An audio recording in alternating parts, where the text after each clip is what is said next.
ધોરણ 7 સ્વાધ્યાય 11.3 પ્રશ્ન નંબર 1 નીચેની સંખ્યાઓને વિસ્તૃત સ્વરૂપે લખવાનું છે બરાબર। એમાં પહેલો દાખલો છે 2,79,404। ચાલો આનામાં આપણે વિસ્તૃત સ્વરૂપે લખીએ તો આટલે એકમનો અંક કયો છે 4। 4 એ 1 સાથે ગુણાય, કેટલા સાથે 1 સાથે હંમેશા, એટલે એને એકમનો અંક કહેવામાં આવે।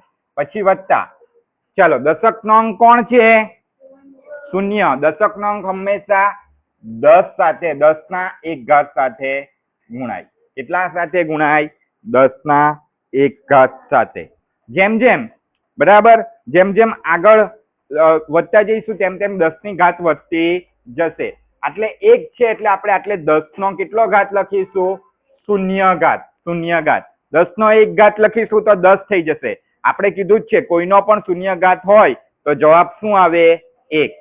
ચાલો હવે 100 ના અંક પર કેટલા 100 ના અંક પર કોણ છે 4।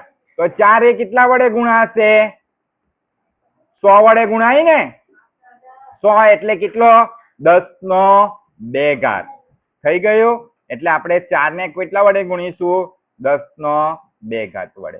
એ જ રીતે 1000 નો અંક કયો છે 1000 નો અંક કયો છે 9। કયો છે 9 માટે 9 એ 10 ના 3 ઘાત વડે થશે ગુણાશે। 1000 એટલે 10 નો 3 ઘાત। તે જ રીતે 7 એ કયા અંક પર છે 10,000 ના અંક પર, એટલે 7 ગુણ્યા 10 નો કેટલો ઘાત 4 ઘાત થઈ ગયું ને। એ જ રીતે 2 એ લાખ નો અંક, એટલે 2 એ કેટલા વડે ગુણાશે 2 એ 10 ના 5 ઘાત વડે ગુણાશે। તો આ વિસ્તૃત સ્વરૂપ થઈ ગયું, આટલું જ કરવાનું છે। 10 એકમનો અંક ને 10 ના શૂન્ય ઘાત વડે ગુણવાનું, પછી 10 નો 1 ઘાત એટલે દશક, 10 નો 2 ઘાત એટલે 100, 10 નો 3 ઘાત એટલે 1000 નો અંક, 10 નો 4 ઘાત એટલે 10,000 નો અંક ને 10 નો 5 ઘાત એટલે લાખ નો અંક। એનાથી વધારે આવે તો 10 નો 6 ઘાત, એનાથી વધારે આવે તો 10 નો 7 ઘાત। હવે આપણે બીજી સંખ્યા જોઈશું 30,06,194। જોજો ધ્યાન આપજો, બીજી સંખ્યા 30,06,194। ચાલો આટલે એકમનો અંક કયો છે 4। એટલે 4 કેટલા વડે ગુણાશે 10 ના શૂન્ય ઘાત વડે। ચાલો થઈ ગયું। દશકનો અંક કોણ છે 9, એટલે એ દશક ના 10 ના કેટલા ઘાત વડે ગુણાશે 1 ઘાત વડે।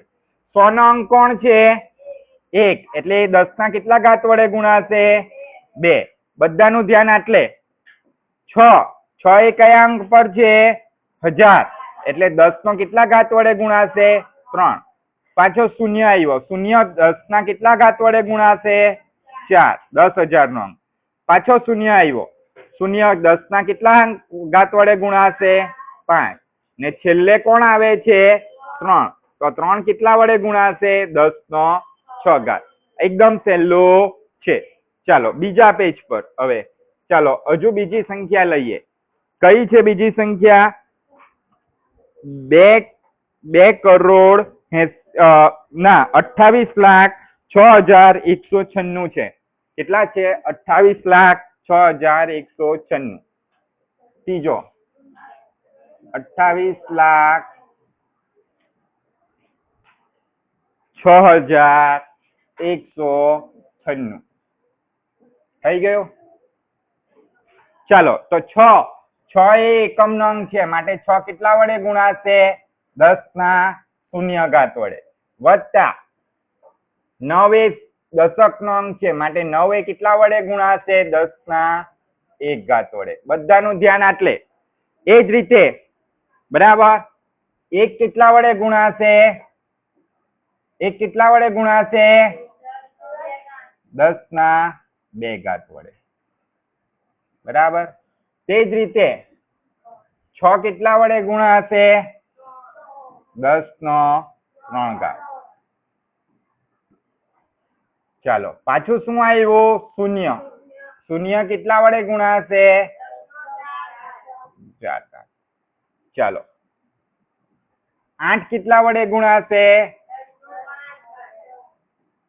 ને છેલ્લે આવે છે 2 કેટલા વડે ગુણાશે પતી ગયું. ચોથો દાખલો હવે આપણો ચોથો જુઓ કેટલા છે 1,20,719 ચોથો 1,20,719 ચાલો 9 કેટલા વડે ગુણાશે બોલો 9 કેટલા વડે ગુણ 10 નો શૂન્ય ઘાત વડે વત્તા 1 કેટલા વડે ગુણાશે ચાલો 0 કેટલા વડે ગુણાશે શૂન્ય કેટલા વડે ગુણાશે હા બોલો 10 નો 3 ઘાત સરસ મેં પલટાયું બરાબર ને 7 કેટલા વડે ગુણાશે 10 નો 2 ઘાત ને શૂન્ય કેટલા વડે ગુણાશે 10 નો 3 ઘાત વડે ને છેલ્લે 2 કેટલા વડે ગુણાશે 4 ઘાત વડે ને 1 કેટલા વડે ગુણાશે 5 ઘાત ચાલો હવે છેલ્લો દાખલો આપણો પાંચમો કેટલો છે જુઓ 20,068 એટલે 10,000 સુધીનો જ ઉલ્લેખ કર્યો છે ચાલો 8 કેટલા વડે ગુણાશે વત્તા 6 કેટલા વડે ગુણાશે શૂન્ય કેટલા વડે ગુણાશે પાછો શૂન્ય કેટલા વડે ગુણાશે